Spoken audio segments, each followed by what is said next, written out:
अस्सलाम वालेकुम guys, this is your instructor Asad Mahmood from I tutorials. So last lecture में हम लोगों ने पैराग्राफ का जो अपना ग्रुप था उसी को कंटिन्यू करते हैं आज भी।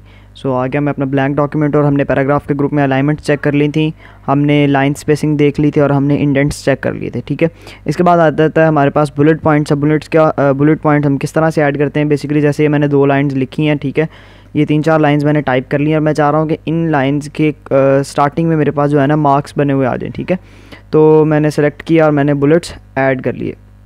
बुलेट्स की हमारे पास टाइप्स होती हैं। फॉर एग्जांपल ये हमारे पास सिंगल बुलेट हैं, फिर आपके पास सर्कल में है, फिर स्क्वायर में है, उसके बाद आपके पास रैंडम है, फिर आपके पास ये डायमंड शेप में है, देन एरोज़ हैं, देन आपके पास टिक हैं, टिक का साइन बना हुआ है। इस तरह से आपके पास बुलेट्स ऐड होते हैं। अच्छा, बुलेट्स में ये होता है कि आप जैसे नेक्स्ट लाइन पे एंटर करते हैं तो आपको दोबारा से बुलेट ऐड करने की ज़रूरत नहीं पड़ती। जैसे कि मैंने यहाँ पे कुछ लिखा, मैंने नेक्स्ट लाइन में एंटर किया तो बुलेट मेरा ऑटोमेटिकली ऐड होता जाएगा जहाँ तक मैं चाहूँ। ठीक है, अच्छा, अब उसके बाद हमारे पास ये हमारे पास रैंडम जो बुलेट्स थे ये रैंडम शेप्स के थे।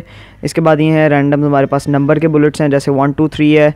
देन मतलब ये कुछ टाइप्स हैं बुलेट्स की। उसके बाद रोमन काउंटिंग में है, ABC में है, स्मॉल ABC में है, फिर अपर केस है, लोअर केस है। ठीक है, उसके बाद ये भी हमारे पास बुलेट के टाइप्स हैं। ठीक है, ये आगे उनकी फर्दर कैटेगरीज़ हैं कि आपके पास इस तरह के बुलेट्स चाहिए, आपको ये चाहिए, ये चाहिए, ये इनके कुछ आर्टिकल्स बने हुए पड़े हैं हमारे पास। ठीक है, अब बुलेट्स के बाद आता है हमारे पास शेडिंग। शेडिंग क्या होता है? शेडिंग बेसिकली मैंने यहाँ पे कुछ भी लिखा, ठीक है, और मैंने इसको सेलेक्ट कर लिया, मैंने इसको कर लिया सेलेक्ट और मैंने इसमें कलर शेड कर दिया, ब्लू कर दिया। ठीक है, अब आप देखें कि इस पूरी लाइन में मेरे पास ब्लू कलर हो गया। ठीक है, अब जहाँ तक मैं टेक्स्ट लिखूँगा मेरे सारे टेक्स्ट का कलर ब्लू हो जाएगा। मतलब जिस एरिया में, जितने एरिया में मेरा टेक्स्ट आ रहा है उतना सारा एरिया मेरे पास उसका बैकग्राउंड जो है वो ब्लू हो जाएगा।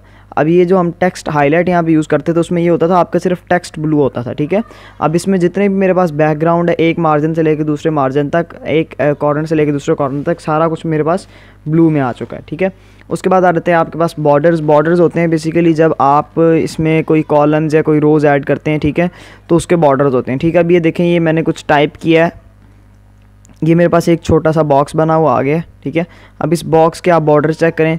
अगर मैं लेफ़्ट पे कर रहा हूँ तो सिर्फ लेफ़्ट पे बॉर्डर आ रहा है, राइट पे कर रहा हूँ तो सिर्फ राइट पे आ रहा है, नो ऑल बॉर्डर्स कर रहा हूँ तो सारे बॉर्डर्स बने हुए आ रहे हैं, आउटसाइड बॉर्डर्स कर रहा हूँ तो बाहर बने हुए आ रहे हैं। ठीक है, ऑल बॉर्डर्स, फिर हमारे पास बॉटम बॉर्डर्स हैं, टॉप बॉर्डर्स हैं, लेफ़्ट राइट, नो बॉर्डर। उसके बाद आप अपनी मर्ज़ी से जो है ना बॉर्डर्स भी अरेंज करवा सकते हैं। ठीक है, अब सोर्ट में क्या होता है? बेसिकली सोर्ट आपका जो है ना आपके टेक्स्ट को एक ऑर्गेनाइज्ड वे में प्रेजेंट कर देता है। ठीक है, जैसा कि अगर मैं कहूँ कि मैंने यहाँ पे रैंडम ABC लिखी है और मैंने ABC तो हमारी होती है ना ABCD, मतलब एक सीक्वेंस में है, लेकिन मैंने सीक्वेंस में नहीं लिखी, मैंने कोई अल्फ़ाबेट पहले लिख दिया, कोई बाद में लिख दिया, तो उसको असेंडिंग से डिसेंडिंग या डिसेंडिंग से असेंडिंग ऑर्डर में अरेंज करने के लिए मेरे पास ये सॉर्ट की ऑप्शन होती है। ठीक है, सो पैराग्राफ ग्रुप हमारा कंप्लीट हो गया। आज की वीडियो में इतना ही। नेक्स्ट वीडियो तक के लिए अल्लाह हाफ़िज़।